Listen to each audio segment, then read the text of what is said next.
اعوذ باللہ من الشیطان الرجیم، بسم اللہ الرحمن الرحیم۔ تمام دیکھنے سننے والے ناظرین کو میری جانب سے السلام علیکم، آداب۔ ناظرین، میرا نام تنویر احمد ہے، آپ دیکھ رہے ہیں میرا YouTube channel Tanveer Ahmed FRQ۔ ان دوستوں نے میرے چینل کو سبسکرائب نہیں کیا، سبسکرائب کر لیں اور بیل آئیکن بٹن کو کلک کر لیں۔ ناظرین، جیسا کہ آپ جانتے ہیں، ہم بات کرتے ہیں ہمارے چینل پر پاکستان کی ان معروف اور موزوں شخصیات کے بارے میں جن شخصیات نے پاکستان کو بنانے کے لیے، جن شخصیات نے پاکستان کو قائم کرنے کے لیے اپنی خدمات پیش کی۔ ہم ان شخصیات کے بارے میں بات کرتے ہیں جن شخصیات نے پاکستان کے قیام میں اپنی محنت سے، جد و جہد سے، لگن سے اپنا کردار ادا کرتے ہوئے اس پیارے پاکستان کو بنانے میں اہم کردار ادا کیا۔ ناظرین، ہم بات کرتے ہیں ایسی شخصیات کے بارے میں جن شخصیات نے نہ صرف پاکستان بنانے میں، پاکستان کے اس تحریک میں اہم کردار ادا کیا، بلکہ ان شخصیات کے بارے میں بات کرتے ہیں جن شخصیات نے پاکستان بنانے کے ساتھ ساتھ مسلمانوں کی تہذیب، مسلمانوں کے تمدن، مسلمانوں کی اردو زبان کی حفاظت کی۔ ناظرین، آج ہم تحریک پاکستان کی ایک ایسی شخصیت کے بارے میں آپ سے بات کرنے جا رہے ہیں جس شخصیت نے نہ صرف تحریک پاکستان میں اہم کردار ادا کیا، بلکہ انہوں نے اردو کی حفاظت کے لیے اہم کردار ادا کیا، اپنی تہذیب اور تمدن کا ہمیشہ پاس رکھا۔ ناظرین، آج کی ہماری شخصیت، جس شخصیت کے بارے میں آج ہم بات کرنے جا رہے ہیں، اس شخصیت کا نام نواب محسن الملک ہے۔ نواب محسن الملک 9 دسمبر 1837 کو برطانوی ہند، اتر پردیش، بھارت میں پیدا ہوئے۔ نواب محسن الملک نے تعلیم اردو اور عربی میں حاصل کی۔ نواب محسن الملک آل انڈیا مسلم لیگ کے فائنینشیل اینڈ پولیٹیکل سیکرٹری بھی رہے۔ نواب محسن الملک آل انڈیا مسلم لیگ کے بانی رکن بھی تھے۔ نواب محسن الملک آل انڈیا مسلم لیگ کے بانی رکن بھی تھے۔ آپ جناب سر سید احمد خان کے اہم قریبی ساتھیوں میں شامل تھے۔ اگر آپ کو جناب سر سید احمد خان کا دست راست کہا جائے تو یہ غلط نہ ہوگا۔ نواب محسن الملک محمدن ایجوکیشنل کالج میں اہم مبلغ بھی رہے۔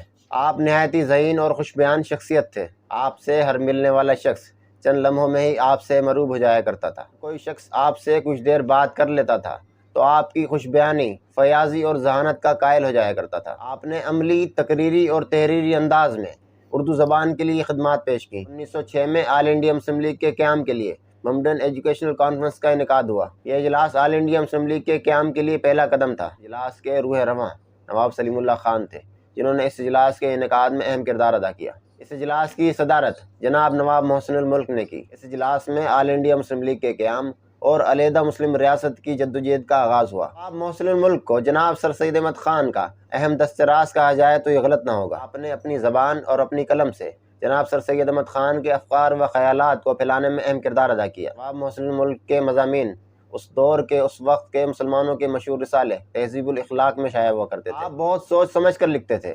آپ کا ایک ایک لفظ لوگوں کے دلوں پر اثر کر جاتا تھا۔ آپ کے خطوط مجموعے کی شکل میں شائع بھی ہو چکے ہیں۔ آپ نے اردو زبان کی ترقی و ترویج کے لیے بے پناہ خدمات پیش کی۔ آپ نے 1901 میں اردو ڈیفنس ایسوسی ایشن قائم کی۔ ہندوستان کے مختلف مقامات پر اردو ڈیفنس ایسوسی ایشن کی جانب سے اردو کی حمایت میں جلسے کیے گئے۔ چونکہ حکومت اردو کو حکومتی استعمال سے ختم کرنا چاہتی تھی، اس لیے حکومت کے خلاف غصے کا اظہار کیا گیا۔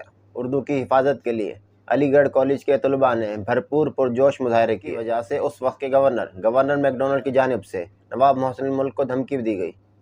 اس دھمکی میں کہا گیا کہ اگر اردو کی حمایت میں یہ جلسے اور دھرنے جاری رہے تو علی گڑھ کالج کا سرکاری گرانٹ بند کر دیا جائے گا، جس کی وجہ سے علی گڑھ کالج کو سرکاری فنڈ کی فراہمی بند ہو جائے گی۔ اردو کے خلاف کانگریس نے اپنی بھرپور قوت لگا دی تھی اور اردو کو قبول کرنے سے انکار کر دیا تھا۔ اردو زبان کی مخالفت کی وجہ سے ہندو ذہنیت اشکار ہو چکی تھی۔ کانگریس کی جانب سے اردو کی مخالفت کی وجہ سے مسلمانوں کو اپنے ثقافتی ورثے کا احساس ہوا اور اسی وجہ سے پوری مسلمان قوم اپنی تہذیب، اپنے تمدن، اپنی ثقافت، اپنی اردو زبان کے لیے متحد ہو گئی تھی۔ سن 1900 میں یوپی کے گورنر میکڈونلڈ نے جب اردو کے خلاف مہم شروع کی، اس کا جواب دینے کے لیے نواب محسن الملک نے لکھنؤ میں ایک بڑا جلسہ کیا۔ جلسے میں آپ نے بھرپور اور پرجوش تقریر کی۔ ان کی تقریر اس قدر جوشیلی تھی کہ آپ یوں سمجھیں کہ ایک پہاڑ سے لاوا ابل ابل کر نکل رہا ہے۔ اس تقریر کے آخر میں نواب محسن الملک نے ایک بہترین جملہ کہا کہ اگر حکومت اردو کو مٹانے پر تل ہی گئی ہے تو اچھا ہوگا کہ اردو کی لاش کو دریا میں بہا دیا جائے اور ہم سب اس کے ساتھ ختم ہو جائیں۔ اور انہوں نے کہا کہ ہم سب تمام مسلمان اردو کی لاش کے ساتھ ہی ختم ہو جائیں، مٹ جائیں۔ اور پھر انہوں نے والہانہ انداز میں ایک بہترین شعر کہا، ساتھ کے حسرت دل محروم سے نکلے، اردو کا جنازہ ہے ذرا دھوم سے نکلے۔ نواب محسن الملک اپنی زندگی کے آخری ایام تک اردو کی حفاظت کے لیے اور علیحدہ ریاست کے لیے جدوجہد کرتے رہے۔ بالآخر 16 اکتوبر 1907 کو آپ برطانوی ہند میں پنجاب کے شہر شملہ میں انتقال کر گئے۔ آپ کی تدفین علی گڑھ میں جناب سر سید احمد خان کے پہلو میں کی گئی۔ نواب محسن الملک نے تحریک پاکستان میں جو کردار ادا کیا، جو اردو کی حفاظت کے لیے، مسلمانوں کی تہذیب اور تمدن کی حفاظت کے لیے جو کردار ادا کیا اس کی کوئی مثال نہیں ملتی۔ نواب محسن ملک نے اپنی تہذیب، اپنے تمدن کی حفاظت کر کے، اردو کی حفاظت کر کے، مسلمانوں کے حقوق کی جدوجہد میں اپنی آواز سے آواز ملا کر، اپنی جدوجہد کے ساتھ اپنی خدمات پیش کر کے اپنے سچے مسلمان ہونے کا ثبوت دیا۔ تحریک پاکستان کے دیگر رہنماؤں نے بھی تحریک پاکستان کو مضبوط کر کے، تحریک پاکستان میں جدوجہد کر کے یہ ہمارا پیارا پاکستان حاصل کیا۔ تمام خدمات کی بدولت ہم تمام مسلمانوں کو یہ اسلامی ریاست، یہ پیارا پاکستان ملا۔ اگر ویڈیو پسند آئی ہو تو لائک کریں، شیئر کریں، کمنٹ کریں اور چینل کو ضرور سبسکرائب کریں۔ اب اجازت چاہوں گا۔ اللہ حافظ و ناصر۔